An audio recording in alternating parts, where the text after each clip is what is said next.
we'll go ahead and get started. We've got about 37 participants, maybe a couple more will come in. Welcome everyone tonight to the September. Wow, the year has flown by, even though we're in the middle of a pandemic.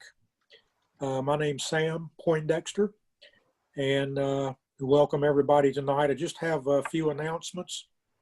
When you sign in on Zoom, if you'll list your name and your call sign. Everyone attending the meetings now through December will be entered in a raffle or a contest to win a Bofang handy talkie. That'll be given away at the December meeting. So Harold or someone will be taking everybody's names tonight and entering them in the hat. The program for October is by Doug Spriggs, W4DCS, on his Class E AM transmitter, and we're looking forward to that. That's going to be exciting. Wanted to say, give a shout out to Stacy and Jerry Miner for helping us with our reaccreditation with the ARRL as a special service club. That has been able to be updated. Thanks to Jerry, he had something that made that very easy for us. Okay, Kent, if you will give us a treasurer's report, sir. Be happy to. As of earlier today, our 17 cents, which we are running ahead from last year. And that's mainly because we haven't had hardly any expenses here over the last 5 or 6 months. I will just mention that last month we did get a Amazon donation of $51.31. It's getting ready to get Christmas season time, so if you do go on to Amazon and make any purchases, actually anytime during the course of the year, make sure you go to the Amazon Smiles and use the Forsyth Amateur Radio Club as the beneficiary, because we do pick up about anywhere between $30 and $50 a quarter off of that, and that's just free money. Back over to you. Okay, thank you, Kent. We appreciate that. Stacy, you want to give us your Aries Oxcom announcement? One thing, Kent, can you repeat the amount, please? You at least on my end, you got cut off there when you were saying the amount. Yeah, it's the bank balance or the Amazon amount. Bank balance. The bank balance, $2,836.17. Okay, thank you. For Oxcom, just a quick announcement. The activity that we had scheduled will not be held. Everyone that signed up should have gotten a cancellation email. We will be rescheduling that for sometime in October, so just keep an eye out. That's it, Sam. Okay, thank you. You mentioned the EOC, NCS. We have to poll the members for that, so I figured we'd do that on Thursday. Okay. Okay, thank you, Stacy. Dale, are you with us yet? Okay, we'll come back to Dale for his repeater and testing report later on. Okay, it is time this year to elect new officers for 2021. At this time, I'll turn the floor over to John Canuck, KM4HVB, who is chairman of the nomination committee. John, the floor is yours. Hey, thank you, Sam. I'll present the report from the nominating committee and note that it was published in the September newsletter. Let's see, the following members served on the committee this year: me, John Canuck, Don Edwards, Ken Kayser, Stacy MacArthur, Harold Richardson, David Shove. We had several meetings and phone calls. This being a COVID year, it's a little bit hard to get together there, and emails, and not everybody was there on every meeting, but we all pretty much agreed on everything that we came out. The majority of the existing officers agreed to stay on for an additional year. the treasurer, Kent, secretary, Stacy. The vice president's position is open. We'll come back to that in just a minute, or it was open then. And as president, Sam had agreed to continue on for a third year. Now, that is allowed by the bylaws if it's voted on and approved by 2/3 of the vote. And we'll get back to that in just a few minutes. For the position of vice president, the committee nominated Mason, KM4HSII. KM4SII, sorry about that. I was stuttered when I said that one.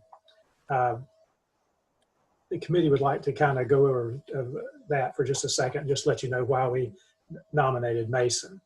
First of all, I think most of you know that Mason is very interested in amateur radio and has a interesting list of accomplishments for a young ham operator.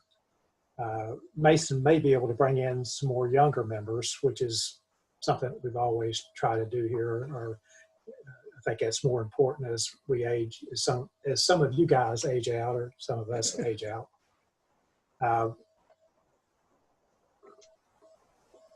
Being vice president of the club would be beneficial to Mason also as he prepares for college. It's been discussed with him, and he understands that he's young, and we do expect a level of participation and maturity, and that this is not just an honorary position, but a working position. So he understands that. But his age brings a new perspective to our group. He has shown maturity and a willingness to work hard within the boundaries of his youth, and he has a boundless excitement for ham radio, as you guys have seen him on field day and things like that. Most of the club programs are either already set up for next year or in process of being set up, and that's been a key job for the vice president. We do want him to work on getting more young people interested in ham radio, so we'll try to work that into some of the meetings and things, and hopefully have where we can meet again and have some younger folks start coming into the ranks also.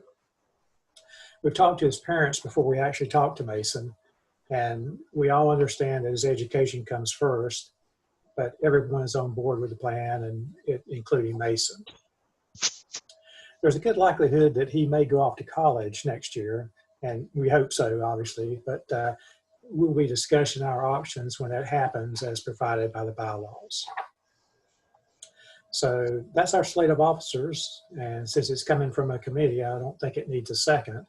However, I'd like to open up the floor to additional nominations for any of these positions. And if you have some of that, you can raise your hand, or let's see, try to figure out if there's you have a comment? Go ahead. WA4MKK. No comment. Okay. Is anybody else? I saw. Sorry about that. I was thinking about just raising your hand on the Zoom screen here. I don't know if everybody can see that, or is it only just the? Looks like it's only just the host. Okay. No, I think everybody can see the gallery. Okay. If I have. Bring up the gallery. Oh, okay. Yeah, there you go. I've got my hand raised. Okay. Very good. All right. We're going to do this in just a few minutes, maybe. Okay. I got to scroll down just to make sure. Okay. So, makes things a little bit simpler if we don't have any additional nominations, and I don't hear any, so I declare the nominations closed. Okay, since there are no additional nominations from the floor, we can actually vote on the slate presented by the nominating committee by acclamation at this September meeting, according to the bylaws. The only thing we need to be careful of is that for Sam to remain president, we do need a 2/3 affirmative vote. So I've asked Stacy to kind of give us a list of how many members she has here and whether we have a quorum, and I believe we have about 45 members here. I know some of the people are listed twice and that, but that'll give us a pretty good count here. So just need to make sure we know how many we need to have for our votes here. But we do have enough members and we do have a quorum. Since we're doing this by Zoom and we weren't sure exactly how well this was going to work out, we were thinking about, to make it simple, if we could just have the people who opposed the slate raise their hands. And if we do that, and that is less than 1/3, then the slate would carry and Sam would continue to be president. So unless anybody has any real opposition to that, let's try that.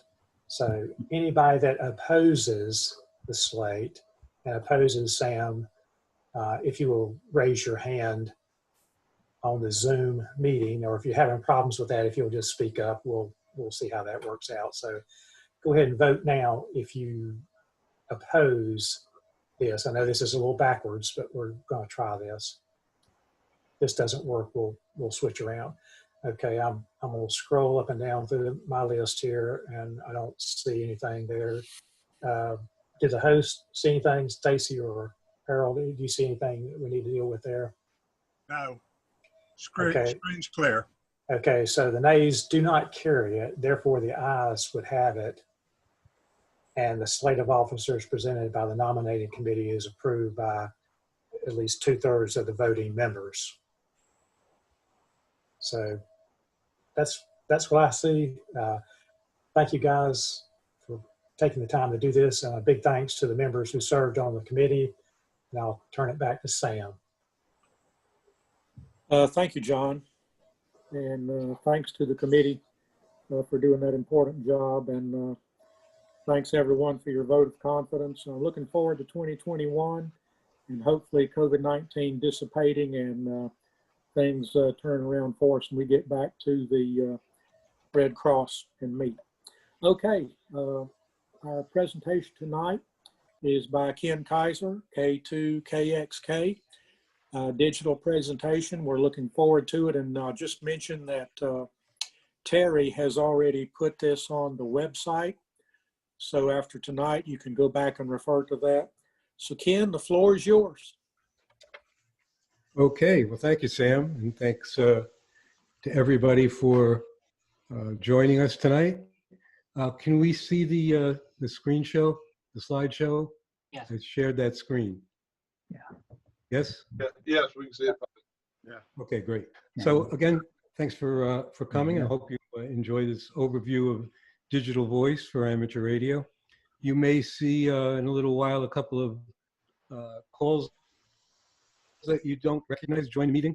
I've enlisted the aid of a few friends to help us in the demos at the end. So we do plan to have live demos. I'm going to go through some of these slides quickly. That's why I was very grateful to Terry for getting them up on the website, because some of them are reference material that you're going to want to go back to. We're not going to get really technical tonight because of course we've got people of all kinds of interests and different levels of interest.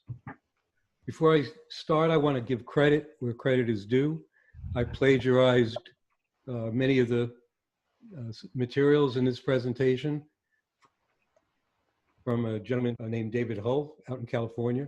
When I was looking around on the internet when I was trying to learn about digital voice, and I found a great presentation by him. So rather than invent the wheel, I stole as much as I could. And David was very gracious in telling me I could use anything I wanted. So this is obviously going to be an introduction in 45 minutes. We can't cover everything about digital voice, and I certainly don't know everything about digital voice, but we're going to cover a couple of key topics. Obviously, we'll talk about what it is. Notice it's not digital. I keep saying digital voice, and we're going to see what that means from an amateur radio standpoint. We will see shortly, several different what are called modes. And we'll define what those are. in use and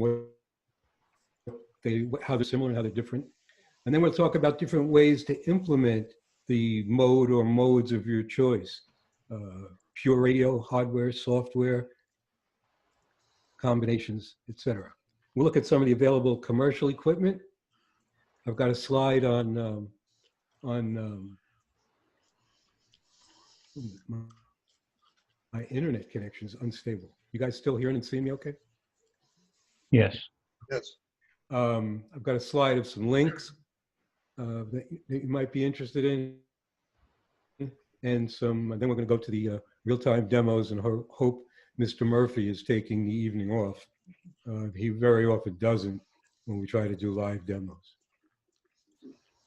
So what is all this digital voice stuff, and why do I care? Well, like a lot of new technologies, new to us anyway, there's a whole set of terminology that is attached to digital voice. We're not going to go through all of these on this slide, but we probably will get to discuss a little bit about most of these alphabet soup kind of terms.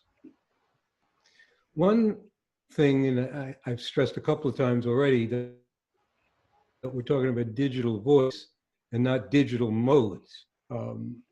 Hams have been using digital from the beginning of ham radio. CW is essentially a digital encoding method. And then that, of course, was followed by things that are normally more associated with digital: Pactor, RIDI, PSK, and all the way up to FT8 and FT4 today. The difference is that we're now talking about encoding voice communication, high quality voice communication, whereas these other methods were primarily addressing coding information to be transmitted. Now we're talking about rag chewing, emergency communication, and DX using digital. One way to think about it, for me, to try to get my head wrapped around some of these things, was I tried to see, what was out there in terms of what I already knew. So I knew something about analog radio, which is what we've used for voice up until now. So that's sideband, AM, FM, phase modulation, not very popular, even video modulation. We think of video today as digital, but it's really analog. So digital introduces another form of modulation. So we can think about it like FM or AM, except that we're using zeros and ones to essentially break up an analog waveform into zeros and ones. Well, what's so great about that? Well, what else uses zeros and ones? Obviously, computers and computer networks. So once we've taken a voice communication and broken it up into zeros and ones, it can be transmitted natively over networks, computer networks, in particular the internet. And we're going to see several pictures about that. Compared to analog, it has virtually no noise because we're really only interested in the absence or presence of a pulse. So we don't have the noise generation that's associated with atmospherics or modulation and demodulation. And since it's most similar to what we normally think about with UHF and VHF transmission, voice transmission, which is of course FM, it's interesting to compare the bandwidth to FM. It requires from a half to a quarter of the bandwidth of a traditional signal to achieve the same quality communication. Now here's some real technical slides. Here's a typical block diagram of an analog transmitter, like my HT here. We speak into the microphone, we do some signal conditioning, amplification, equalization, compression, what have you. And that goes into an FM modulator. We might have a deviation control to attenuate it so we can try to maintain a reasonable bandwidth. And obviously then the carrier signal gets modulated and we amplify the output and send it to an antenna. Well, Ken, how does a digital transmitter? Yeah. I'm sorry. I don't think your screen sharing is working. Uh-oh. We've got I see it. well, I guess it's me then. I've got a spinning wheel. I'm sorry. Anybody else? Carry on. I can see it. Okay, That's fine. thank you. Thanks for the warning anyway, because I wouldn't know, Sam. Yeah. Now we're going to go into detail on all these boxes. No, we're not going to go into detail at all. The only thing I want to say here is to convert an FM transmitter to a digital transmitter. We just take a little detour. So we receive the audio. Instead of sending it to the modulator, we send it to this whole chain of things that I don't really understand. Well, first, we convert it to digital and do all kinds of things on it. I don't know what a pulse shaper does. But out of that comes, that's the digital representation of the analog waveform that we put in. And then once we have that, we can do the same thing, modulate the carrier with that digital image of the analog waveform and transmit it. Now that modulated signal doesn't look anything like what the waveform of the audio was, but it is encoded in that signal. Same thing with receiving. So we pull a signal out of the air, we probably mix it down, up with some kind of IF. We do some kind of demodulation, discrimination probably in terms of FM, at least back in my day. And then we just take the audio, amplify it, and listen to it. Well, as you can imagine, we have a similar picture here. We get the signal, we do decode it because it is that digital modulation on top of the FM, on top of the carrier. But then we do a whole bunch of processing on it, and we come out in the end with a digital to analog converter, and then we've got our recovered analog signal. We can amplify it and listen to it. And that's about as technical as I can get on this subject. And if you need more detail, I'm sure Google would be very happy to help you. I did mention that digital voice is more efficient from a bandwidth perspective, and we don't really need to know too much about the differences between frequency division multiple access and time division multiple access, except to know that different modes use different methods of multiplexing. And this is a good time to stop for a second and talk about these modes that I mentioned earlier, where they come from and what they are. The original digital voice mode was DMR, and it stands for Digital Mobile Radio. And like many, many advances in mobile radio, it was invented by Motorola. And of course, Motorola didn't invent it for us, although we're happy to jump on the bandwagon, us being amateurs. They originally intended it for commercial applications and to pack more communications into the same bandwidth that is typically being used for traditional analog modulation. And so they created this time division multiple access, or TDMA, or multiplexing, which used half the bandwidth of a typical FM signal. But you could get two of them in the width of the typical FM signal. Then came along ICOM and said, hey, we want to get in on some of this digital voice stuff, but Motorola already owns DMR and selling all that equipment. Let's come up with our own standard called D-Star, and they did. And they decided on a different type of multiplexing based on frequency. But I think most people appreciate that you can split signals up in either by frequency or by time and get more into the same waveform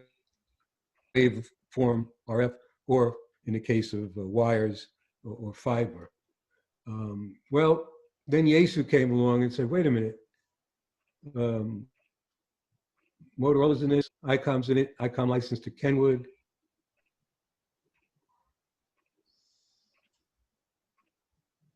It's called Yaesu Fusion, easy for me to say, or YSF, Yaesu System Fusion. And in fact, Forsyth Amateur Radio Club has 2 Yaesu Fusion repeaters. And I don't know if Dale will be here later. He could make a few comments about the status of those repeaters. So why is this important? Well, it's important for what it's not. And what it's not is compatible. YSF systems do not talk to D-Star systems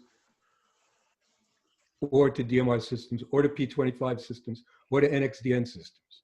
It's almost as if Yaesu came up with a single sideband mode that couldn't talk to an ICOM transceiver.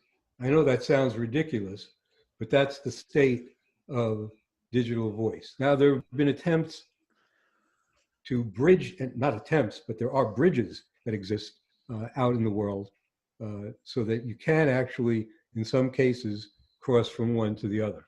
But you will not find a radio that has all 3 modes in it.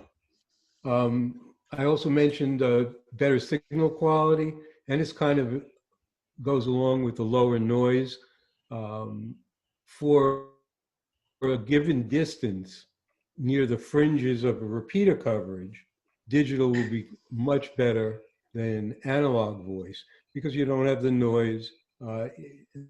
Essentially, you can see that knee in the curve where you'll have a pretty steady intelligibility until you just virtually have nothing. You just can't hit the repeater.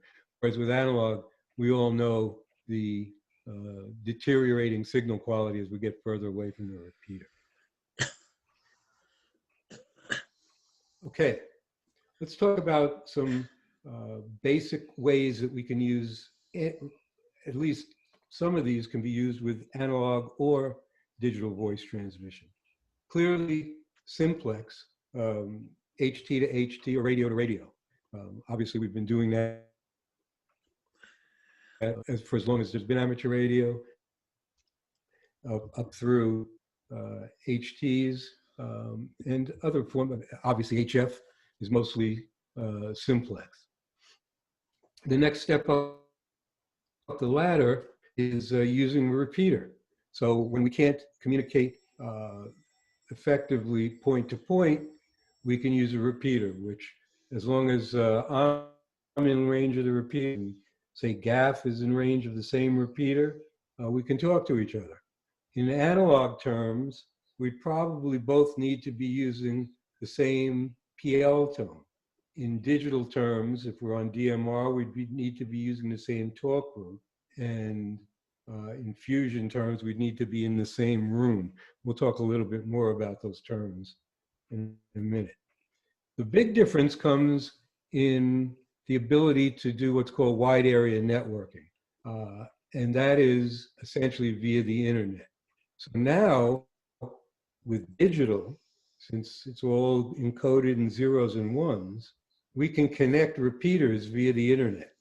And at the moment, there are thousands of repeaters around the world connected to the internet. So now, if I'm in range of a repeater here in King, and I'm on in a particular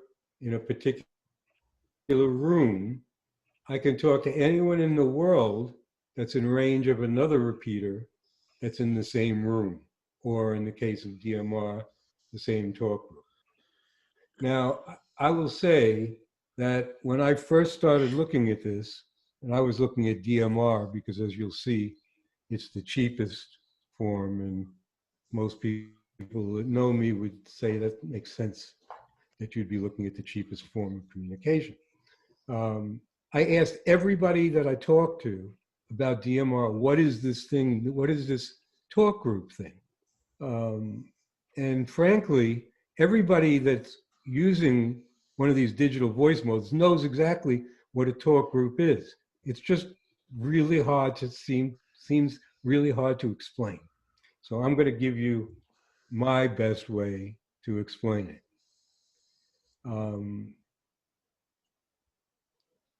Just before we do that, I showed you the slide with all the terms. These are the three most popular modes: DMR, D-Star, and YSF. Actually, it's DMR first, YSF second, and D-Star third. And the talk groups are essentially equivalent to reflectors in D-Star and rooms in YSF. And what they are is a method of separating traffic. Well, what does that mean? Well, let's look.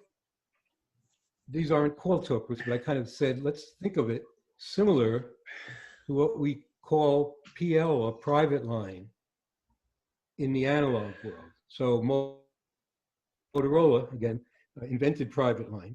And what is it? Most of us are familiar with that concept because a lot of us use repeaters and have for years. So a PL is nothing more than an audible or subaudible tone that rides along with the audible modulation on an FM signal, and a repeater can listen for. And there are 38, this says 50, but I think there are 8 PL tones actually in use in the world today. And what are they for? Well, in the amateur world, they're essentially used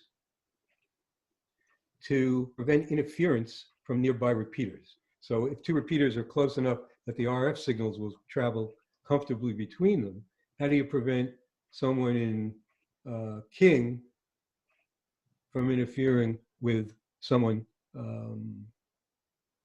in Greensboro, for example? Because you probably, at some point, you'll be line of sight. Well, that's where the PL tones came in. So repeater associations make sure that adjacent repeaters don't have the same tone. So if I have a repeater that responds and listens on a particular frequency, now remember, every repeater is on a particular frequency for receiving and a different one for transmitting. If I'm on tone 136.5 and the repeater is listening for signals on 136.5, it'll repeat them and it'll include the tone with it, right? So that only stations that are also listening with a tone of 136.5 will hear it. You can do the same with another tone, 107.2, and obviously that will work the same way. Now, ham repeaters don't typically support multiple tones like this picture shows, but commercial ones did and do. And most of them have gone to digital voice, but in the analog world, they could support more than two, obviously not simultaneously. But why did Motorola invent this? They did it for groups, for groupings, to separate traffic. So if there's a maintenance department in a plant and a production department in a plant, the supervisors can talk to them with essentially in private. Okay, so that's PL. What we did in digital is a very similar thing. We created this concept of talk groups. So instead of PLs, they're not audible tones, they're encoding as part of the digital encoding that's going to the repeater. But it works essentially the same from a user standpoint. If I set my radio to the frequency of this repeater, input of this repeater, and I set talk group number 2, they're all numbers. Well, if this repeater is listening signals using talk group 2, it'll receive my signal and send it out, also with the encoding for talk group 2. And anybody that's got an HT that's using, or any radio, of course, that's using talk group 2 is dialed in. You just dial it in, and we'll be able to communicate. Same thing is true for people using talk group 3. The difference is, from the analog world, is that digital DMR repeaters and fusion repeaters can actually carry 2 simultaneous conversations, or QSOs. And the reason is they're multiplexing. Remember those time slots. So as long as talk group 3 is not trying to use the same time slot as talk group 2, they can carry on simultaneous conversations, and the talk groups and the time slots will separate them. Okay, I mentioned DMR has 2 time slots. You don't usually need to know much about them. Each time slot can support a separate simultaneous QSO, but a time slot can only support 1 talk group at a time. So that's why in the previous example, talk to group 2 has to use a different time slot as talk group 3. There are ways that repeaters can use a lot more than 2 talk groups. Typically they have 8 or 10. Those are determined by the repeater owner when he configures the repeater. And the way they get more than 2 is they have some of them are full-time and some of them are push to talk or on demand. So that if nobody is using time slot 1 on say the W4SNA repeater, Tom's repeater on Sourton Mountain, if no one's using it, time slot 1, and I key up on my HT, talk group 91, the repeater will automatically switch to talk group 91, and all the traffic that I put out onto that repeater will go out on the internet using talk group 1, and I can communicate with anyone in the world using talk group 1. Well, here's a nice picture. Very busy. But what it shows is repeaters all over the world, in this case, mostly all over California, they kind of think they are the world, all linked together on the internet. And we're not going to go into great detail about this, but just note that here's time slot 1 and time slot 2. This repeater happens to be either permanently or temporarily on demand, listening to 3106, talk group 3106. Well, that means that it's going to rebroadcast that signal out into its area using 3106, but at the same time, it's going to send that traffic to the internet. And once it gets to the internet, it's going to be available to any other repeater that happens to have 3106 activated, and then any radio that's in the range of that repeater has 3106 dialed into their radio. So these numbers, from 2 to 6-digit numbers, and you can get several million combinations in 6 digits, are very arbitrary. They don't mean anything, except that they've been established as talk groups that people know and can access. So I told you before, 91 is the worldwide English-speaking talk group. So if I want to talk to somebody, if I want to work DX, so to speak, I'll tune in talk group 91. Hopefully my repeater that I'm on supports talk group 91 and I can hit it. Well, this works really well and was in use for a long time, but it has one serious problem for you and me. Namely, that we have to be able to hit a repeater. A lot of us can't hit repeaters from our homes or from where we happen to be at, including mobile. So some very clever people spent a lot of time and developed a really great device called a hotspot. You may recall that Gaff, who's going to help me in a little while do some demoing, brought to show and tell one time a little hotspot. And it was pretty much, I think, this one in the middle, which was one of the first ones, called a Zoom spot. And they're still around. I think DX Engineering is one of the major distributors. And they run, a little piece of software called Pi-Star. That's Pi-Star, Pi-Star. The hotspots consist, those two hotspots, the jumbo spot and the Zoom spot, are essentially functionally equivalent. They both have the same software called Pi-Star.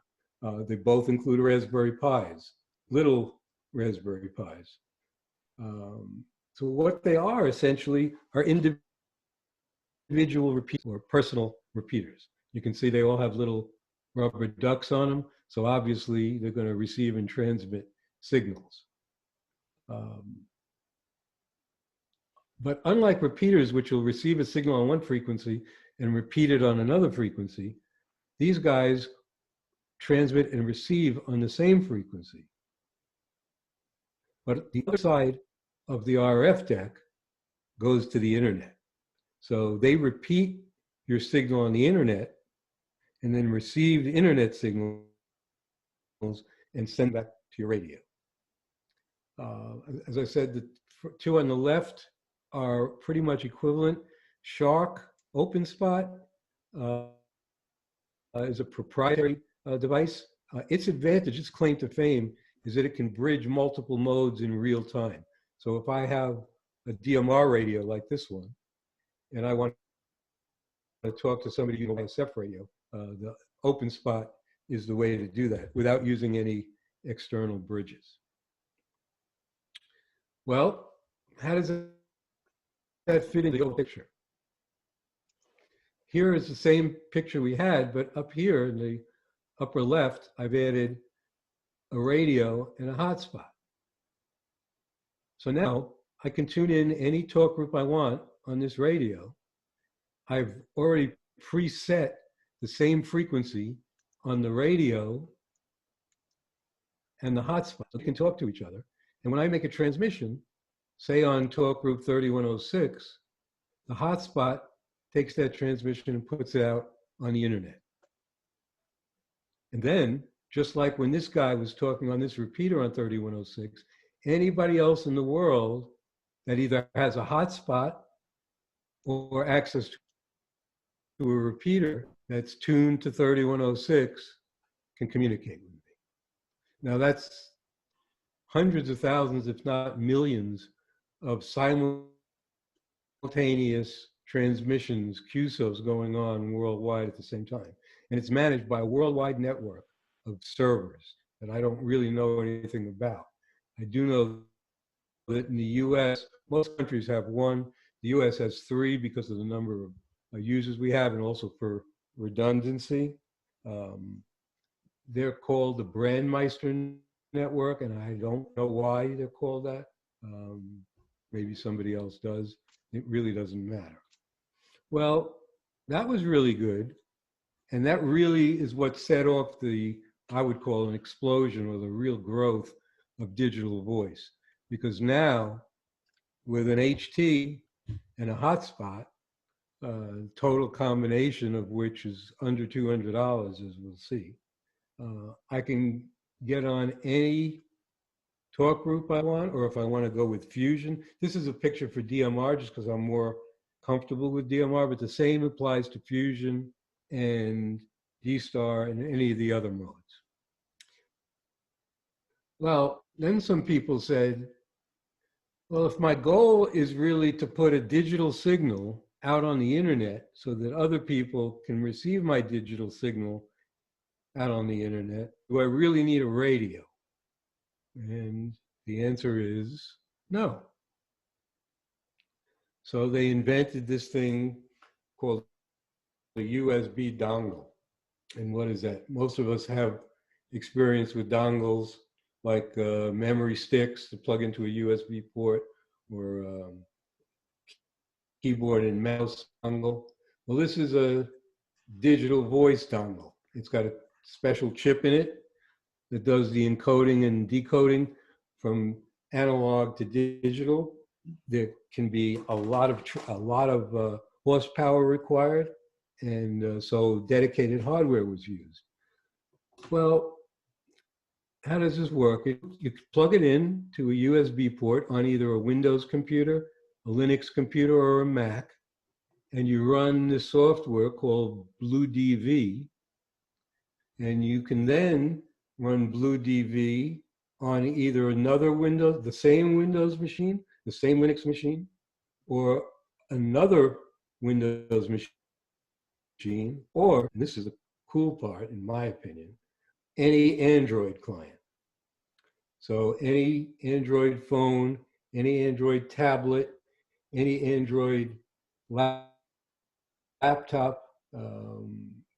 Chromebooks, virtually anything except iOS, except iPhone, which is why when I got into this about 6 months ago, I sold my iPhone and got an Android. And there's a lot of other hand software that runs only on Android. But you don't necessarily have to do that. Right? You can obviously run on Windows, or for a while I actually kept my iPhone and used my Android tablet, accessing my Wi-Fi network at home. Another advantage is it supports all digital modes. So if I can't decide that I want DMR or YSF or D-Star, and you might ask, why would you decide that? How would you decide which one is better? The answer is none of them are better. They're just different. And people decide to use one or another based on all kinds of factors: price, what other kinds of equipment they might have, just their personal preferences. But with this technology, you don't have to decide. With a radio, as I mentioned, you can only operate one mode. The cost is about $120 for the dongle, and BlueDV and the dongles have a very active user group. So they're constantly creating YouTube videos and very active forums, easy to get training and support. Well, then some even more clever people said, do we really need a separate dedicated piece of hardware? And they said, no. So they created what I call a software only solution. Means it doesn't require any dongles, any radios, any hotspots. It runs on it's a server that runs on a Windows, it does not run on Windows, runs on a Raspberry Pi or other Linux systems. Again, there are Windows clients and Android clients, so you can use the same phone app or a different app on the same phone or tablet. You can run it on Windows. There's a Mac client also. I keep forgetting Macs. The software is free. It's called DV Switch. There's a variant called DV Link. Not important what the differences are right now. Just like the dongle solution, it supports YSF, Fusion, that is Fusion, D-Star, DMR, P25, all the digital modes. Again, is a different user group, very active, and the developers are very active developing new versions and new editions. In fact, there'll be a release coming out later in September. I'm doing some of the beta testing on it. And it's also, as we're going to look at in a second, the cheapest solution, because all you really have to buy is a Raspberry Pi. And for $50, you can get a nice Raspberry Pi 4 with a case and a power supply. So what's the best solution? Just like with modes, there isn't one. Oops, it's the wrong way. No. I just wanted to mention, here's how the software and dongle solutions fit in. You can see an Android phone here talking to a laptop, which is talking to the clouds. So this would be the server. This is running the client. This guy can also run the client. And so no radio involved. Now, there are some people that say, well, that's not ham radio. You don't have a radio, it can't be ham radio. I take a little different view. To me, ham radio is about using all kinds of different technology to communicate with different kinds of people in different places in the world. And I think this definitely meets those criteria. If you don't have those criteria, you may say it's not ham radio. Real quick comparison of the methodologies that we talked about. So from kind of simpler to complex, the simplest solution, an HT or a pair of HTs, working simplex. And then the next one is using a repeater. So HT themselves or HT with a repeater. Definite advantage, it's simple, it's inexpensive. It's something a lot of people know about from the FM repeater days. Some disadvantages are similar to the FM repeater disadvantages. You can only run a single mode, so if you buy a DMR radio, you're going to run DMR on it. If you buy a Yaesu radio, you're going to run YSF on it. Now, it's very common, or was a couple of years ago, a little more common. You have 2, 3, or 4 radios on different modes. And it's still, people still do it. The next level of complexity, cost somewhere between 100 and 200 for a handheld, and probably 200 to 300, 350 for I'll say a mobile radio. We're going to look at some pictures of them in a second. The next level is using the hotspot, which is your personal repeater. The advantages are you can now use any talk group from 1 to 9999999. There's obviously no distance requirement or distance issue because you're only going to be 100 or 200 feet away from your hotspot. And hotspots have no problem handling that kind of distance. People walk around the neighborhood, walk around the property, and are in constant communication. Cons are you can only work a single mode at a time. So if you have a YSF radio and a DMR radio and one hotspot, you have to configure the hotspot to say work on DMR or work on Fusion, unless you have an open spot, a Shark open spot, which gives you more flexibility. And of course, it requires an internet connection. Virtually all of them are Wi-Fi these days. The original ones, you had to plug in an Ethernet cable. From a cost standpoint, I think we saw the average of those hotspots is around $120. And of course, you have to have a radio. Assuming you have the radio, it's another $120. If you go buy this, you'll see that you can do it for well under $200 for a combination radio and hotspot. Next up is the dongle. Advantages are it runs all modes. It has the Android and Windows client. Having the Android client makes using it mobile very easy. It's just a matter of taking your phone with you, and as long as you have a cell signal, you can communicate to the world. It does require some computer knowledge, and it requires a computer, either a Windows computer or a Linux computer or a Mac.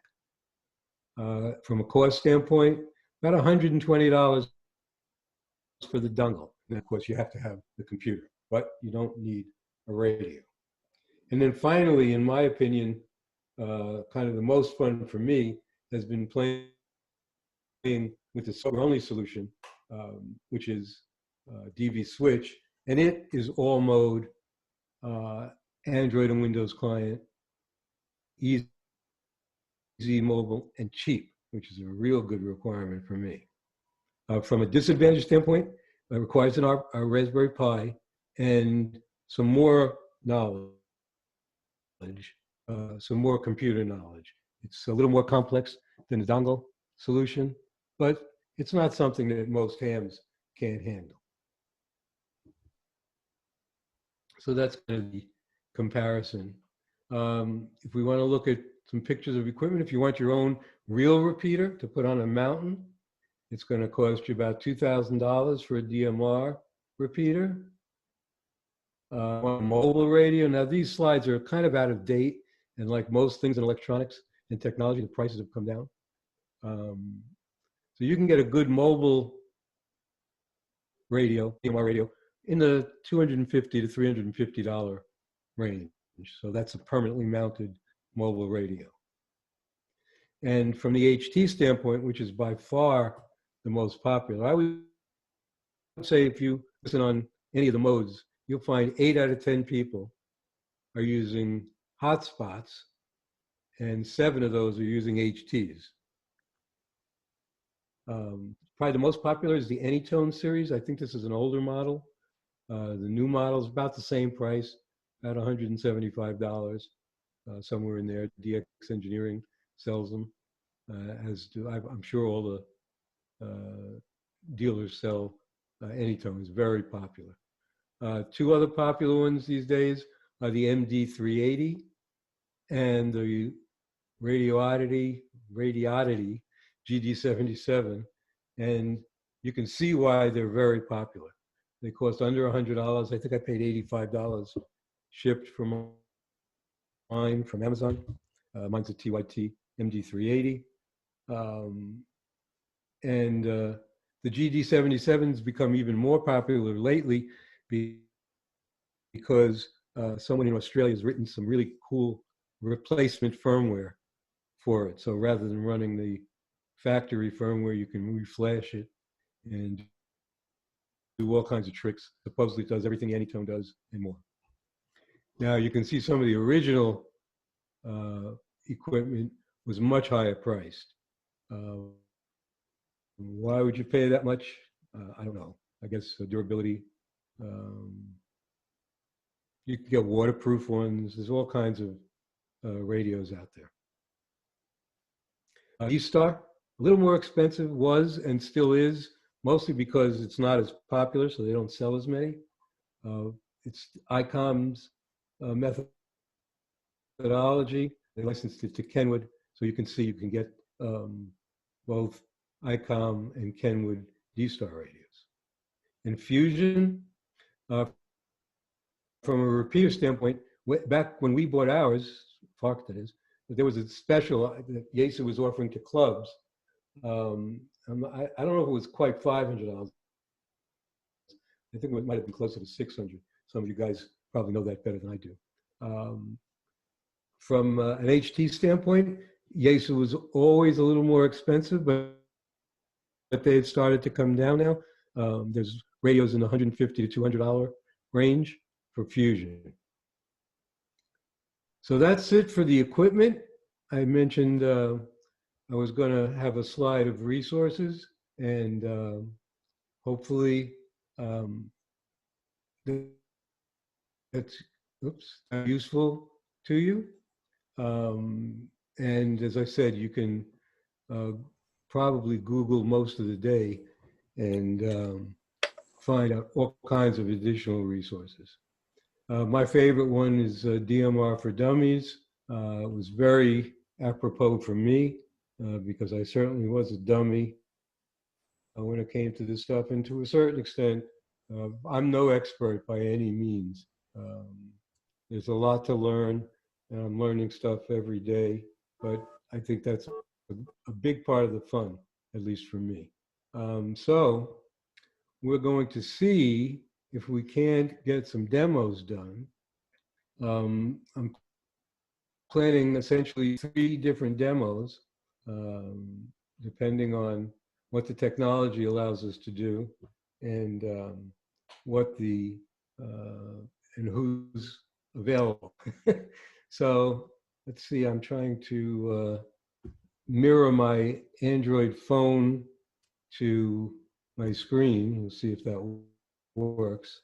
It sometimes gives me some problems doing that, but I want you to be able to see exactly what I'm looking at when we use some of these solutions. The first one is going to be with GAF, W4GYP, who's a very long-standing member of the club, and we're going to see if we can make that work. Now, GAF and I are both going to be using HTs and hotspots. So GAF has a hotspot in his location there in his campgrounds in Tanglewood. I've got one here. This is, let's see if I can show you. That's my hotspot. It looks just like the picture. It's got a little screen on it, which you can't read. And I don't care about really because I keep it hidden behind one of my monitors anyway. So the screen is nice if you're testing or debugging, but you really don't need it. You can get really fancy screens. I think, I don't know if he'll tell us when he gets on whether he's still using his fancy Nextion screen. I'm going to stop sharing this screen and see if I can share this screen.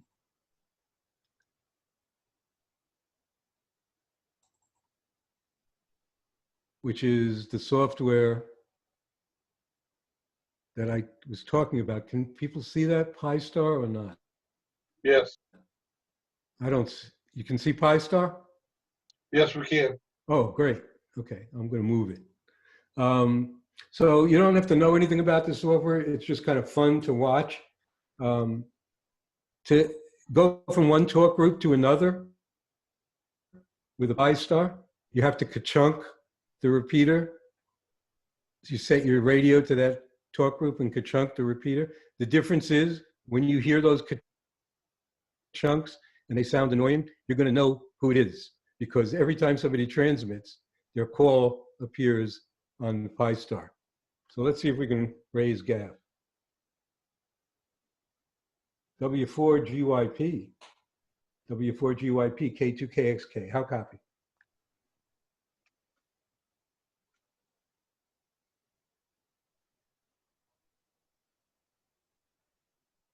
I guess he doesn't. GAF, I don't see you. I'm on 31734 talk group. Go ahead. Ken, I'm on that hotspot. Can you hear me now? Ken? Yeah, I hear you, but I think it's through Zoom. Yeah, it is through Zoom. I'm actually on that hotspot. I'm using, hold on just a second. Let me look at something. Here's Murphy.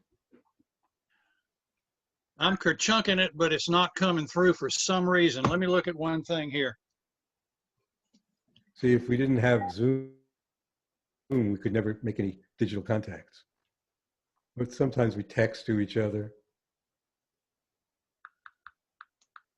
Give me 1 second, Ken. Okay. Can you still hear me? Yeah. Yeah.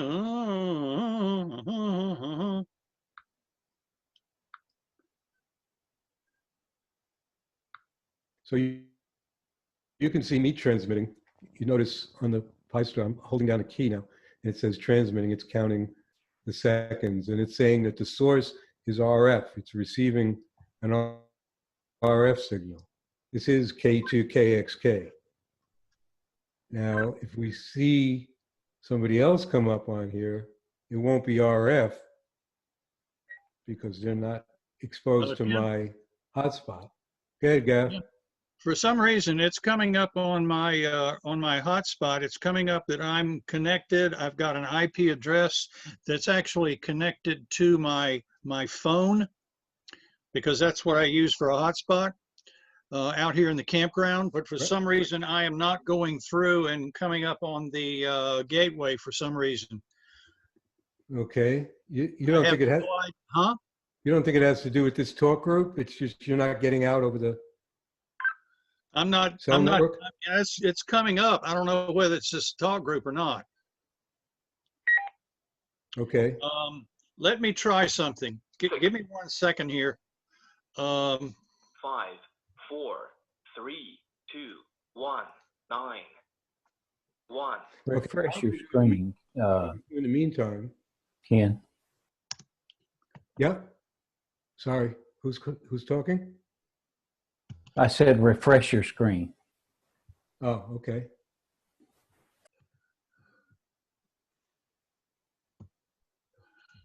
Hold on a second, Ken. Okay. Let me do one thing here. I did something in Brandmeister the other day, and that might be the issue. And I'm going to fix that in just a second. All right. Meantime, I'm gonna key up 91 and see Go if for it. anyone's there. So the way I mentioned you change talk groups is to ka-chunk the repeater or ka-chunk the talk group. So I just tuned my radio to talk group 91, which is worldwide English. So let me ka-chunk it so that my hotspot knows that I want to use 91.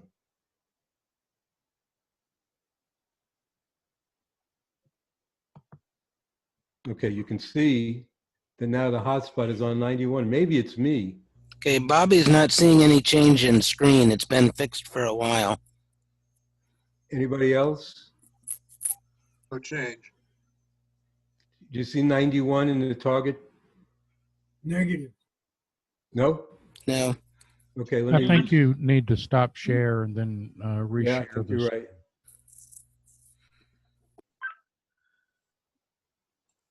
K2 KXK Whiskey 4 Golf Yankee Papa on worldwide. No, I don't hear you there, Gaff, but I don't hear anybody, so I might be having a problem. Let me fix this screen sharing if I can.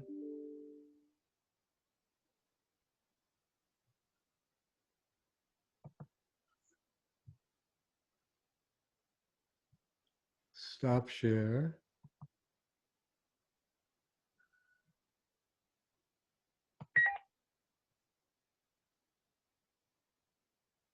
Can you see it now? Yes, we can. Okay, so it's in talk group 91. I don't hear anybody, which is unusual for worldwide, so I could be having the problem. Let me try 3100, which is K2KXK listening 3100.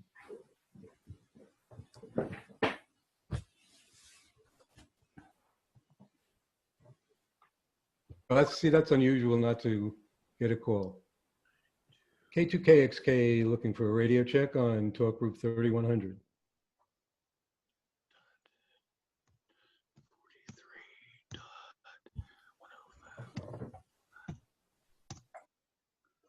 I think that the problem is this end, Gaff. Are you still there?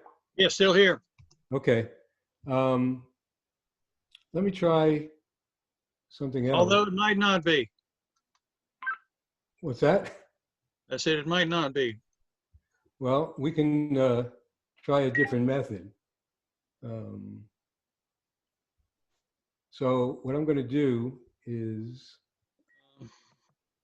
well, Gaff, I'm going to let you Yep. work on that and see if my other buddies are around and do some demonstrations on a different platform. So I'm going to stop sharing this screen.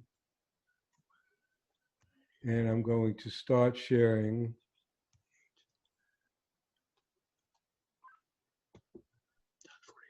my Android screen, which is here. Can you see that?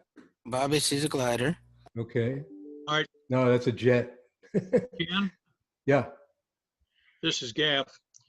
I have my Pi-Star digital dashboard screen. Say again? I say I have up my Pi-Star dashboard screen, Right. and I'm seeing myself in there plus a whole bunch of other people. but I do not see you. On 91? Yeah. Well, that must mean I have a problem with my hotspot. So let's not spend any more time on that. But thanks, Gaff. But like you, Ken, I am, it's an interesting thing here because I'm not hearing anyone on 91 either, and that is unusual. Sorry, I lost your audio there, Gaff. I said, I'm not hearing anyone on 91. Now, let me ask you this. There is someone who has a DMR number. Ken 6H, okay. Ken 6H, okay. Go to check to see if the hotspot's working. Anyone can you check? I just got somebody on 91. Go ahead. Answer him. This is Whiskey 4, Golf Yankee Papa. The name is Gaff, Golf Alpha Foxtrot Foxtrot. I am in Clemens, North Carolina, USA, and you are coming through fine. Over.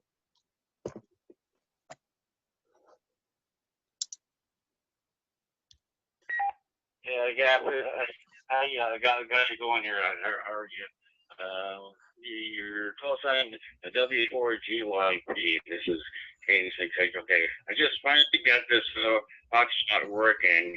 I'm actually reading through my Galaxy S10, and come to find out that the system here on the hotspot required the password, not the password, but the ID on it to those bases. So through quite an iteration to determine that. So thank you very much for coming back, KN6 UK.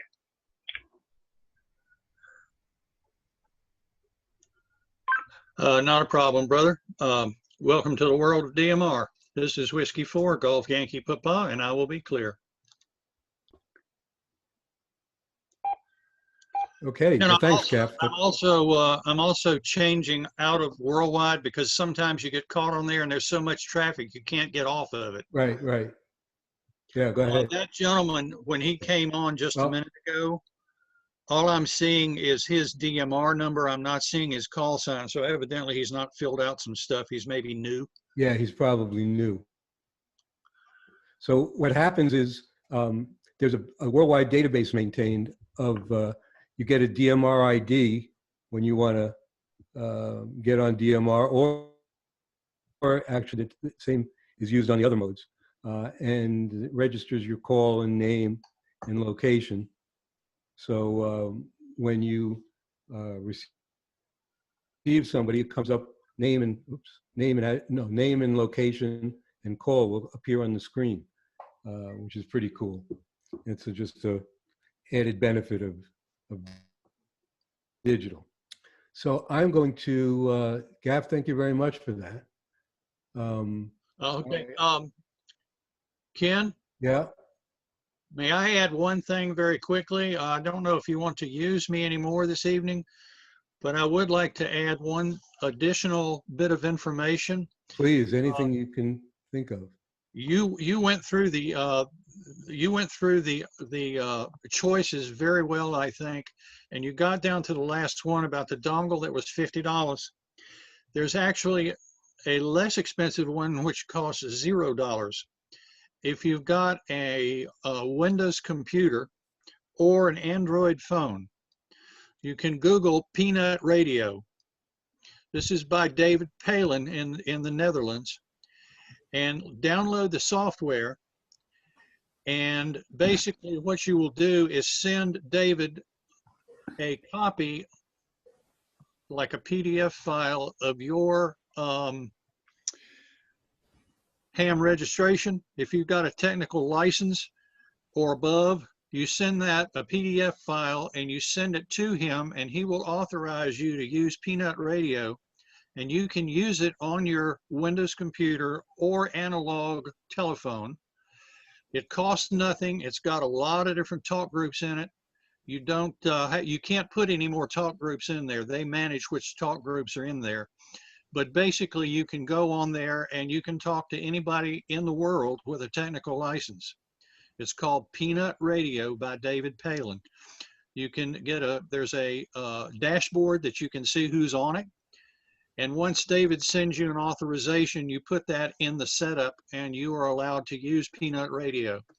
I was speaking with two gentlemen in England the other day, had a very good QSO with them, spoke with a fellow from Ecuador, had a very good QSO with him. So it's a lot of fun, it really is. And I think, Ken, what you said, you know, it's not really radio doing this digital stuff. Actually, it's hams talking with hams. So it's good stuff, I think. So I'll turn it back to you. Thanks for letting me barge in. Oh, very good, Gav. That's a great addition. Thank you very much for bringing that up.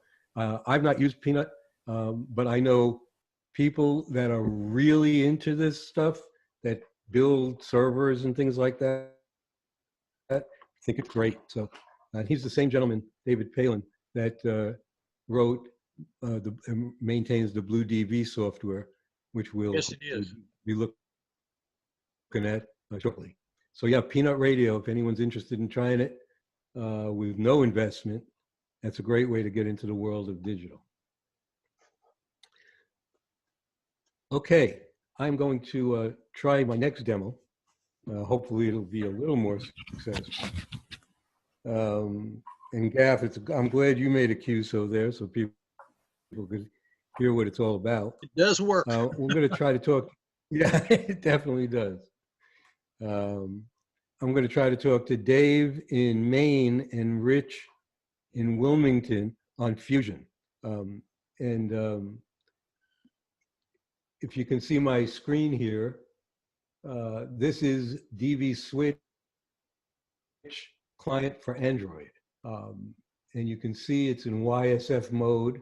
And the room that I'm going to use is called US Kansas City. There's hundreds and hundreds of rooms just in the US. And again, what's a room? Well, only people whose radios or software is tuned to US Kansas City are going to hear me. And I hope that's true of Rich and Dave. So let me give it a try. Ken?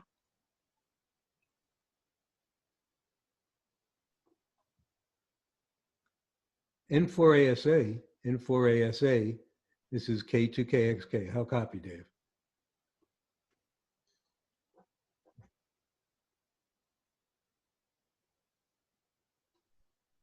I'm not doing very well here.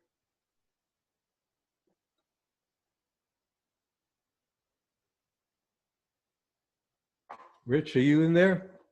WB9KAE from K2KXK.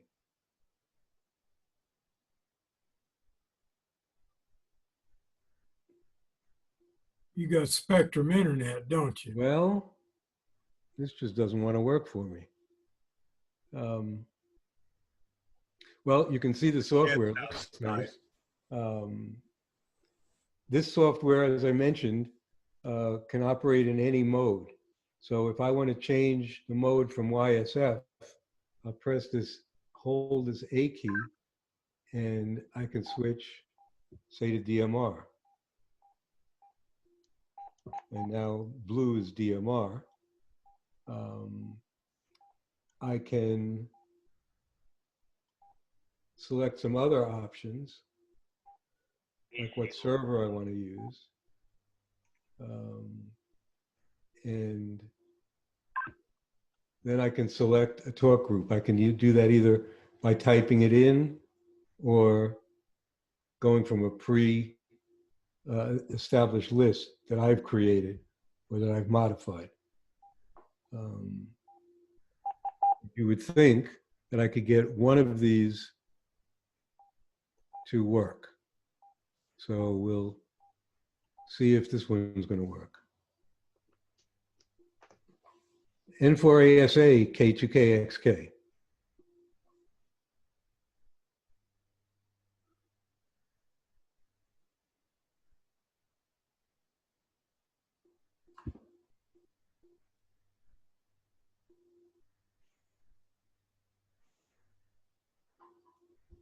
I saw you there, Dave, but I didn't get any audio. Go ahead.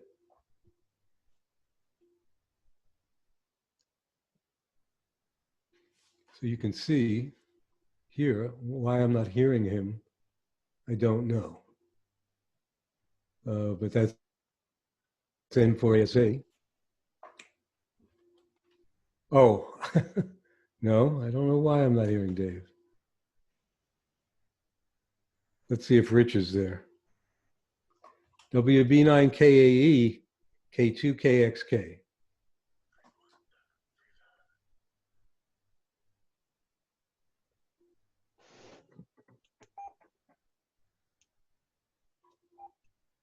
Well, it looks like the problem is on this end. Let me try one more time. These guys are talking to each other and I'm not hearing them. I'm going to try using my phone.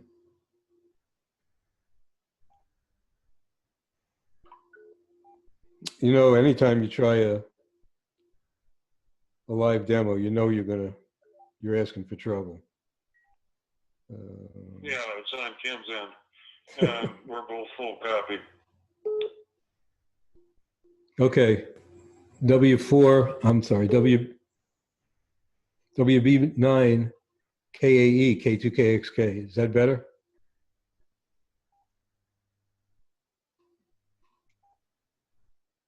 You've been fine all the time. I'm not sure that you were copying us.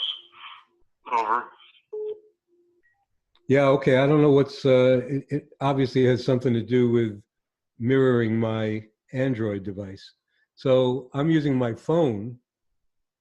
Oops. It's got the same client you can see is on the displayed screen, and you can even see me up on there. But for some reason, it probably has to do with the mirroring. I can't hear the audio coming out of the tablet, but we can on the phone. So Dave, why don't you pick it up and tell us what you're using and how you got into DMR. N4ASA K2KXK. Okay, fine business. How's that copy? Q5, are you guys hearing him through the Zoom okay? Yes. Yes. Okay. Okay, well this is N4ASA. The name is Dave, and actually stumbled into the digital modes probably 3 years ago, and played around with it a little bit. The equipment was quite a bit different, and back then it was not as easy to get on and get involved, and then put it away and picked it up again a little over a year ago, and at this point it's just very easy to get into and very, very easy to get going, particularly with the PyStar. And I started with a PyStar and a jumbo spot, one that I made. I just bought the parts from the PyStar. The PyStar will run on just about anything, but I was running it on jumbo spot that I got the parts from China, put them together, and here we go. A lot like the Zoom spot, but just not a name brand.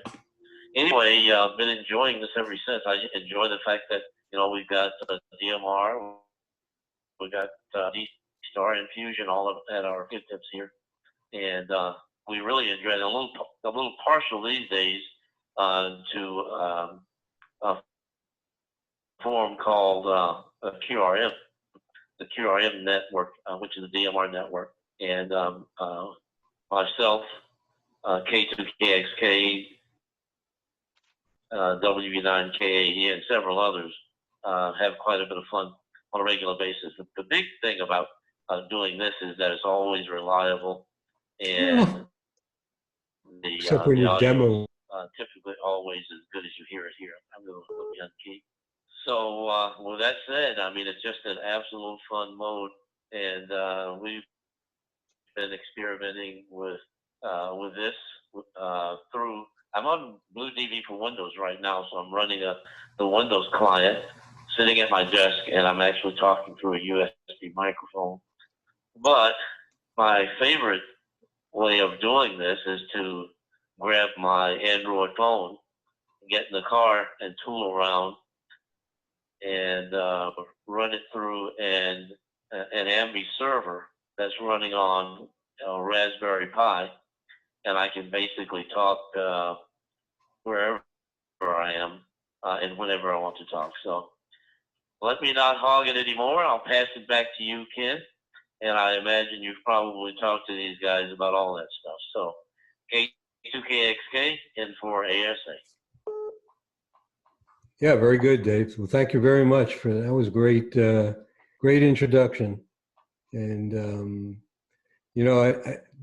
Dave is kind of like me. We both have really nice HF stations, but since we started really getting into digital voice, both my Flex and my Anon are getting kind of lonely because it's just so easy and so quiet, and you can talk to people anywhere in the world. So I'm hoping that, well, it's still a little novel for me, and I do turn the HF rig on most days.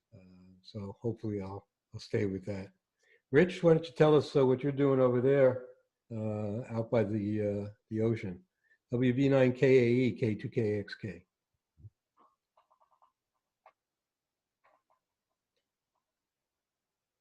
Hi guys, name is Rich. Came down from Chicago about 16 years ago.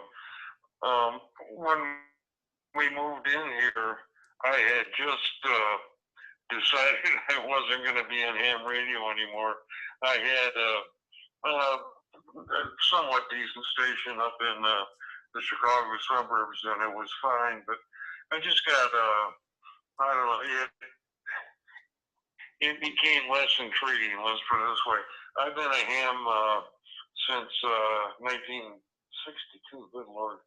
And when I came back here, didn't have any interest in ham radio, and we're living in a place that you can't really do much anyway. But about 6-8 months ago, I saw YouTube talking about this and the internet and what it went on. So I just kind of dived in and ordered some stuff and kind of worked through it myself. It was fun, and YouTube is a great help. So then I met Ken, and we briefly talked here and there, but not a lot. And then met David, and it's been pretty good since. It's been also great that we've got a better network. The other thing I was just going to say is, with maybe a little bit of help in the first part, you can put your toe in, you can dive in, you can do lots of things. You can do anything from a DVD stick to a complete station. I'm talking on a handy talkie now through a hotspot, very conventional hookup. But you can also use a PC. There's just a myriad of things that have come out even the time I've gone up. And have a good meeting, guys. And maybe talk to you later. K2KXK, WB9KAE. Yeah, very good. WB9KAE and N4ASA, K2KXK. Well, thank you very much, guys. Really appreciate it. Something was going on with my hotspot, so I couldn't talk to Gaff as we had practiced before. But I finally got some demo to work. So 1 out of 3, it's not great, but I really appreciate it. 73, we'll talk to you all later. And this meeting is getting very close to the end. So we'll talk to you guys later. Have a great night. K2KXK Clear, Tech Talk. Okay, well, it does work. For some people better than others. Have fun. Enjoyed being a part of your meeting. Take care, 73, and for ASA Clear. That's it. That's kind of what I wanted to say. 73, WB9KAE Clear. Good night, guys. And thanks to Gaff, he also added the peanut piece. The slides are out there. Some links are out there. My email address is out there. And we'd love to help anybody get started. And so, you know, Gaff brought up the fact that you can do it for $0. Rich, you want to meet on Kansas Oops. City for a second? Let me turn them off. Hey, Ken? Ken? Sorry, guys. So I know it's late. We kind of filled up the program section of the meeting. I'll certainly stick around if anyone's got any questions. I'd be more than happy. Oh, let me get rid of them. So, Ken? Yep. This is Gaff. Hey, Gaff. Question, do you have, what was the name of the software you were using on your Android phone? Well, there's two different pieces depending on which server you're using. If you're using a dongle, then the name of the software is BlueDV, and that's in the presentation, you can see that. And if you're not using a dongle and you're just using a Raspberry Pi natively, the software is called DV Switch, like digital voice switch. Switch. Okay. Right. If you're going to be on just for a minute. Yeah. I have a friend of mine. We use this quite a bit. He is actually in Tennessee at another campground, and he is firing up his hotspot right now. And if you want a demonstration, I'll be glad to talk to him on my radio, and you guys can just kind of hear what's going on. But this is going from radio to hotspot, over the internet to hotspot to radio. Okay, well, that'd be great, and I'd certainly want to stick around for that. Let me see. He's turning his stuff on right now. Okay, let me see if there are any other questions. And then, of course, anybody, Sam, if he's got any final comments, or anybody that wants to stick around for the demonstration by Gaff. Question? Question, okay. The Android app, BlueDV, I think you said. Right. What OSs does that run on? Do you have to have a locked cell phone, an unlocked cell phone, a rooted cell phone? What's it required? No, definitely not rooted, and it doesn't care what version of Android you're running, or so could it say run on a Motorola Droid 1 with Android, say, 3? Oh, I don't know about Android 3. I don't know about that. But it can run on just about, I haven't seen any Android it can't run on. And it doesn't even have to be a phone. Like I said, it can be a Chromebook running in a container, anything that kind of smells like an Android. You know, there's another type of radio out there called net radio.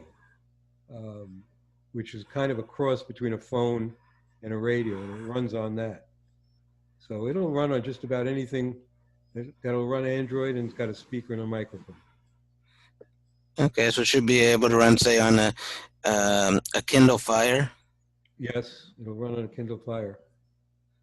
Okay. I'll talk to you about that one later. Okay, sure.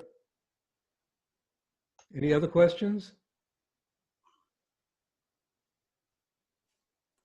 Well, Sam, do you want to, given the hour, do you want to adjourn the meeting, and then those who want to stick around for Gav's demo can do so?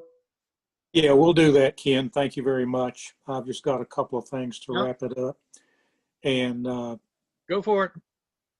This was very informative, Ken. Looks like you put a lot of effort in it, and it really showed as a great presentation. Thank you. Dale, WB9SZL, do you want to give us a quick repeater report? Yeah, first, I got most of your presentation, Ken. We enjoyed some of the options of the Spectrum Internet going up and down, David mentioned earlier. So, pardon me if I ask any questions where you already mentioned some, but nice job, Ken. All right, thank you. Just let me mention it, Gaff, if you can mute your mic. Hang up my phone. Until until the demo while we're finishing up the meeting? I don't know if you heard me. I'm sorry.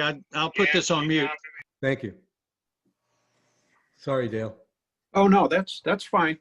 In terms of the repeater, see if I can answer some questions. The general report, 145.47 machine is up, seems to be working okay. Occasionally some reports of interference, but we're working behind the scenes to see what if there's anything we need to work on.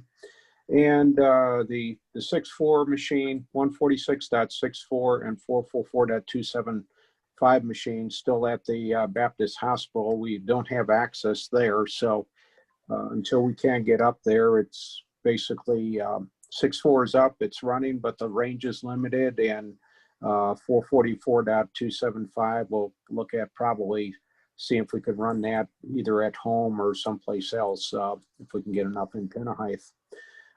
Ken had, as far as the Echolink at the house is working fine. I've left it home down to 147.315 repeater for the Vagabonds most of the time. And if there's a need to switch for interference, we'll do that manually. Be working on an interface to probably do that a little more efficiently or automated as we go forward. Ken had mentioned in his report, excellent report, that we do have the two Yaesu Fusion machines. They do have the capability for the Fusion connectivity, much like Ken had mentioned in his presentation. However, one of the prerequisites are that we have internet at both of the sites, the 146.64 site, which is Baptist Hospital, and the repeater site at Sourtown Mountain. Baptist Hospital, there's internet up there, as you probably know, as folks have visit, but it's we're unable to, because of security concerns at the hospital, to get our own node or IP address. So as that changes, we'll report back, or if there's a way when we do get access to shoot back to the Red Cross and possibly get internet that way, that may be an option. But that's needed to be able to use the internet connectivity for the Fusion repeaters. Now, that same question for the 4.7 machine up on Sourtown Mountain. As you know, we've been blessed. We have one provider up there that's been providing internet. The great news is that his system has been growing. He's getting more and more subscribers. He's changed the network out twice. And the latest change reported back a few weeks ago, he put in new radios, new routers up on the mountain. I believe he has 11 different radios to try to manage the bandwidth. Got some information today where because of the radios being so close together, just like repeaters, they're desensing each other, and he's going to have to make some changes both physically and the frequencies to change those out. Then the next couple of weeks, he's going to be moving some of the cluster of radios, all of which are on a tower near our site, the Sourtown Mountain 4.7 site, to another tower, and be making some changes on that and see how he can have that become a little bit more stable. Right now, the stability isn't real good, although we do have connectivity back on the mountain. So again, they're the only provider. We can't go to somebody else, but they're doing a best effort to try to get that connectivity fixed or running. And as they do, he's working with us so that hopefully we'll have some good connectivity up on the mountain, and then we could start doing some other things, possibly with the Fusion as well as control and some other projects as well. So I'll stop at this point. Sorry for the long report, Sam, but I want to bring everybody up to date and see if there's any questions. Dale, let me mention about 2 days ago, one of my friends that lives up there told me that the internet provider took a major lightning hit, and he was changing out some equipment as of a couple of days ago. So not sure if it's up and running. You might want to check that.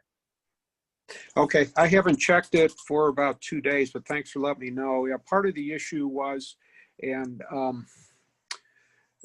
just to show Murphy's Law also applies to them as hard as they're working.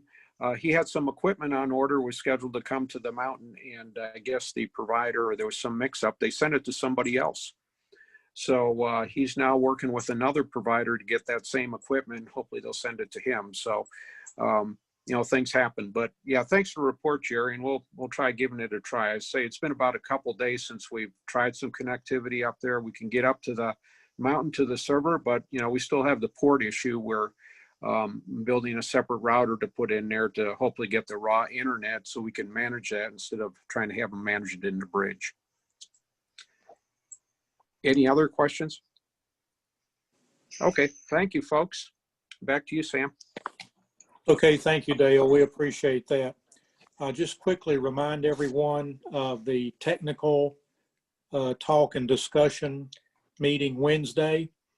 It's a lot of fun. We can talk about anything technical or otherwise. And also a week from tonight on Zoom, the board meeting at 7:30. Everyone who is a member is invited to attend. So at this point, does anyone have anything else tonight? I've got one other thing, Sam, and I hate to bring it up here rather than the business meeting, which I will again, but I was talking with Bob Heil about a few days ago, and I mentioned that to Don, and we were working on something else, but Don mentioned that why didn't I ask him to do a program, which, by the way, I talked to him again today, and I did. And Bob said he would do a program for us, but his schedule is so busy. The only thing he has open is November the 9th, and I know you already have a program scheduled for that. That's why I'm bringing it up here. So we might want to, I don't know if we can switch things around. I don't want to put anybody out, but sounded like a good opportunity to me. Right. I don't recall the November meeting offhand, but I'm sure we could probably work something out.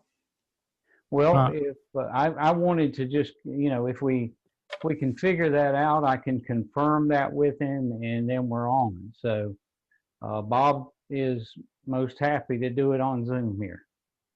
I can talk with our presenter. This is Don W. I can talk with our presenter because he's got the program already in the bag, and we can probably move it off. Well, I guess that would move it off to February at this point. Let me talk to him, and I'll get back with you, Jerry. Sorry, Don. That was your suggestion, though. Well, I know. That's fine. I appreciate it. Just let me run that past the one that's scheduled for November. All right, we'll talk about it. Okay, anything else tonight? Sam, Project Club meets tomorrow night. Okay. Just a reminder on that. Okay. Anything else? Okay. If nothing else, I know Gaff wants to give a presentation. Do I hear a motion? Motion to adjourn. Second. Second. Okay, meeting adjourned, and everybody hang around. We can talk till midnight if you want to. All right. Gentlemen, trust me, we're not going to talk to midnight. Can you hear me all right? Yes. We hear you, Gav. I apologize for no picture. For some reason, I turned my camera off on my computer and I can't figure out how to turn it back on, but that's no point. This is going to be an audio thing. I'm going to call Jim Wall, KN4NBH. He's actually in a campground in his camper using a hotspot on his phone like I am, and he is in Tennessee. So I'll give him a call and let him explain what we're doing here. Gav, it's Ken. Yeah, Ken, go ahead. You might, first of all, let me know what talk group you're going to be on. And you might need to mute your speakers while you're on the radio because it might feedback, you might get a loop. I'll do that. I'm hoping if I mute my speakers that you'll still be able to hear what's going on my radio.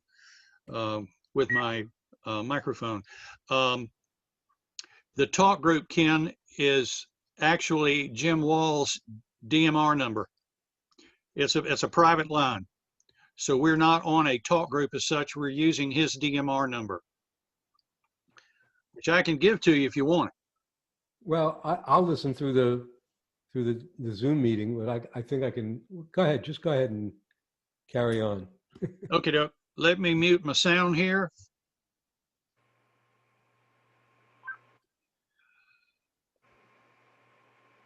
KN4 NBH, Whiskey 4 Golf Yankee Papa.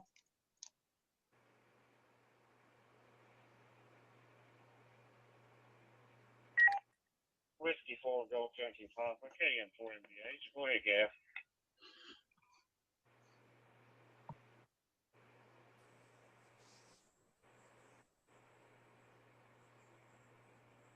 Uh-oh, Gaff, yeah, don't mute your mic, just your speakers.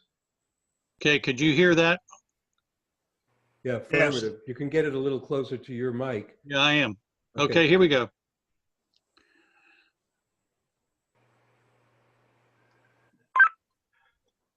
Jim, this is Gaff. If you would, please, let us know where you are and what we're doing here on the DMR with the talk groups and all. Over.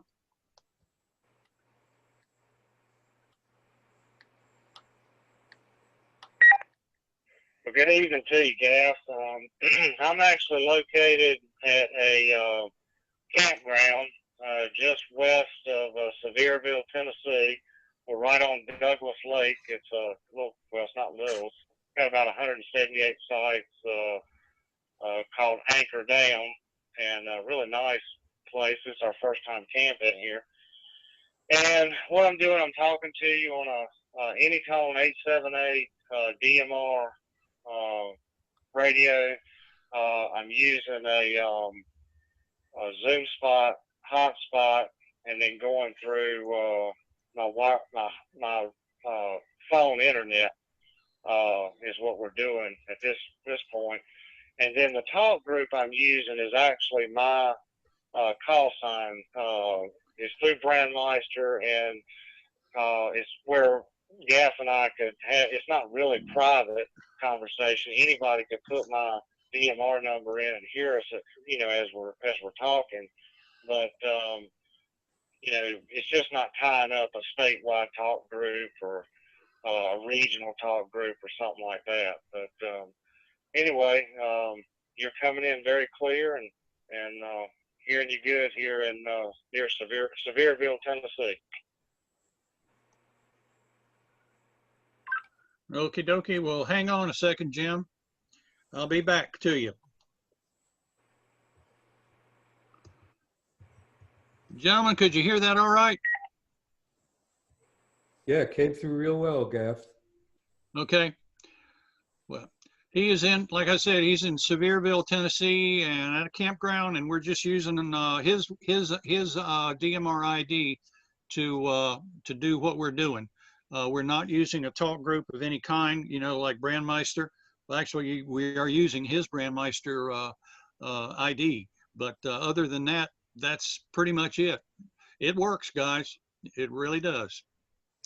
All right. Well, Gaff, thanks a lot. I didn't want to bring up the complication of using a DMR ID as a talk group, but you certainly can. So there's almost an infinite number of talk groups that you can use. So Gaff and Jim brought up a couple of really good points that I didn't really mention. And one is that you don't need a super duper internet connection to have really good communication. They're both using their cell phones as hotspots, hotspots in the sense of a Wi-Fi hotspot. So they're using the cellular network and tying into the Wi-Fi of their phone. And they both sounded really good. And the other thing is, I guess Rich mentioned it earlier, another big attraction for this type of radio is that you can do it from anywhere. If you're in an apartment, you can't put up an antenna, you can still work the world on a couple of $100 or less. So thanks again, Gaff.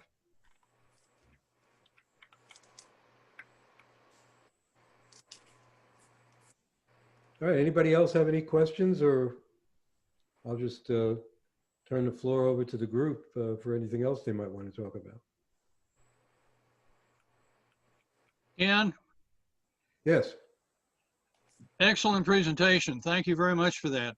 All right, well, thank you for helping out. I really appreciate it. I did get my hotspot to work, of course, after the demo. I just, Hey, been there, done that. yeah, I just pulled it out and plugged it back in, and power reset usually works. Are you working now? Yeah, my hotspot's working. Go to Carolina Link. Okay, do it.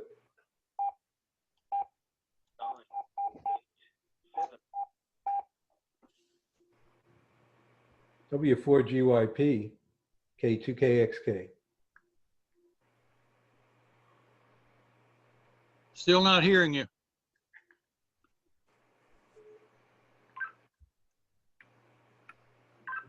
Give me a call. I was copying everybody on 91 a whole page worth.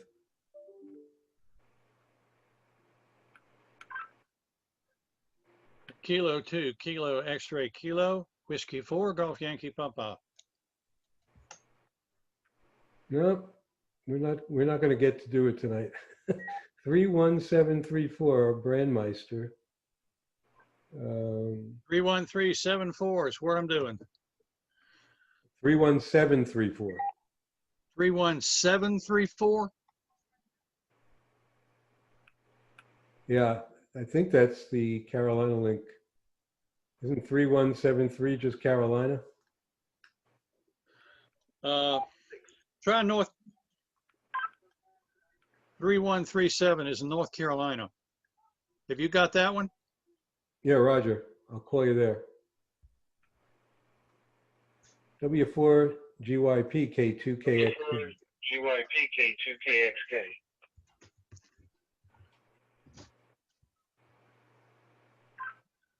K2 KXK, Whiskey 4, Golf Yankee. K2KXK, Whiskey 4, Golf Yankee. I am reading you. I must have the number in wrong, Ken. The Carolina link number. I'll check it tomorrow. Yeah, okay, very good. Yeah, it is important to get the numbers right, and they can be very confusing. Because like I said, there's no real standard. There's some kind of loose guidelines. But very good, Gap. I'm glad we finally hooked up. Very good, yeah. I'm glad we finally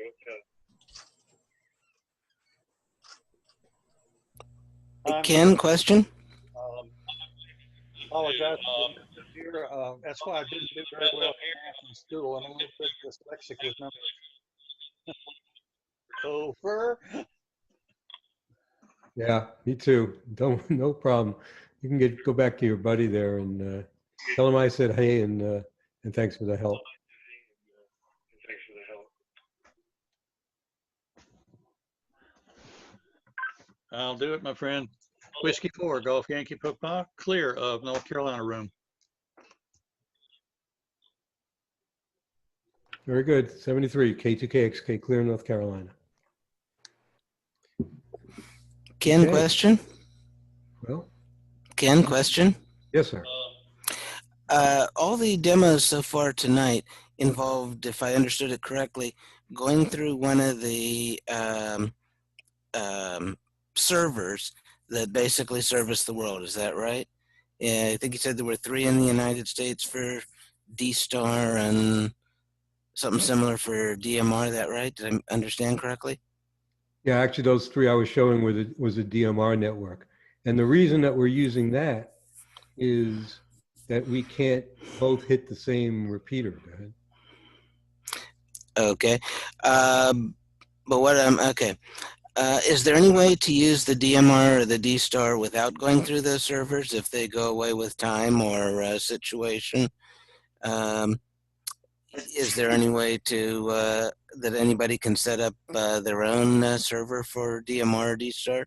Yeah, absolutely. In fact, that's a whole other topic of conversation. Dave, my buddy in Maine, mentioned the QRM network, and I mentioned the Brandmeister network. That's what those 3 servers are for. But this gentleman out in Chicago decided he wanted to start a new network. And he just got a server. Bless you.